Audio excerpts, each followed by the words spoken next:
வணக்கம். இன்றைக்கி ஜானூஸ் கிச்சனில் பூரியும் உருளைக்கிழங்கு ஒயிட் குருமாவும் செய்யலாம். நான் கடாயில் 1 ஸ்பூன் எண்ணெய் சேர்த்துருந்தேன். அதில் கொஞ்சமாக மிளகு, சீரகம், பெருஞ்சீரகம் சேர்த்துருக்கேன்.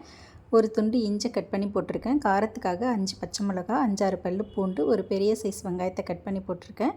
அது கூடவே ஒரு கைப்பிடி அளவுக்கு துருவின தேங்காய் சேர்த்து ஒரு 2 நிமிஷம் வதக்கிட்டு அதை மிக்ஸி ஜாரில் போட்டு அது கூட ஒரு 4 முந்திரி பருப்பை போட்டு இந்த மாதிரி அரைச்சிக்கிறேன். ஒரு குக்கரில் ஒரு பெரிய சைஸ் உருளைக்கிழங்கு கட் பண்ணி போட்டிருக்கேன். 2 பச்சை மிளகாய், கொஞ்சம் பட்டை, கிராம்பு, ஏலக்காய், பிரிஞ்சி தழை இதெல்லாம் சேர்த்துக்கிறேன். சேர்த்துட்டு நம்ம அரைச்சி வச்சுருந்த அந்த பேஸ்ட்டையும் அதில் சேர்த்துட்டு மிக்ஸி ஜாரை கழுவி கொஞ்சமாக தண்ணி சேர்த்துக்கிட்டு டேஸ்ட்டுக்கு தகுந்த மாதிரி உப்பு சேர்த்து ஸ்டவ்வை மீடியம் ஃப்ளேம்லேயே வச்சு இதை 3 விசில் வச்சுக்கலாம். அதுக்குள்ளே மாவு பிசைஞ்சிக்கலாம். நான் 2 பங்கு கோதுமை மாவு, 2 பங்கு மைதா மாவு, 1 பங்கு ரவை எடுத்திருக்கேன்.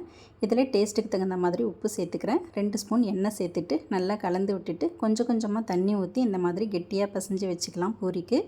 இப்போ 3 விசில் வந்து ப்ரெஷர்லாம் அடங்கிடுச்சு. குக்கர் ஓப்பன் பண்ணி நல்லா கலந்து விட்டுக்கலாம். இந்த உருளைக்கிழங்குலாம் மசிச்சிடாமல் அப்படியே முழுசாக தெரியணும். இப்போ இதில் கருவேப்பிலை, கொத்தமல்லி சேர்த்துக்கிட்டு 2 ஸ்பூன் தேங்காய் எண்ணெய் சேர்த்துக்கிறேன். அவ்வளோதான், உருளைக்கிழங்கு குருமா ரெடி ஆகிடுச்சு. இப்போ பூரி மாவு திரட்டிக்கலாம். இந்த மாதிரி கொஞ்சம் கனமாக திரட்டிக்கலாம். அப்போ தான் பூரி வந்து நமக்கு ஃப்ளஃபியாக வரும். இப்போது எண்ணெய் காஞ்சிடுச்சு. ஸ்டவ்வை மீடியம் ஃப்ளேம்லேயே வச்சு இந்த மாதிரி பூரி சுட்டு எடுத்துக்கலாம். இந்த பூரிக்கு இந்த உருளைக்கிழங்கு வெள்ளை குருமா சாப்பிட்றதுக்கு ரொம்ப நல்லாயிருக்கும். நைட் டின்னருக்கு குழந்தைங்களுக்கெல்லாம் செஞ்சு கொடுக்கலாம். இந்த குருமா வந்து கொஞ்சம் தண்ணியாக சால்னா மாதிரி இருந்தால் ரொம்ப நல்லாயிருக்கும். தேங்க்ஸ் ஃபார் வாட்சிங்.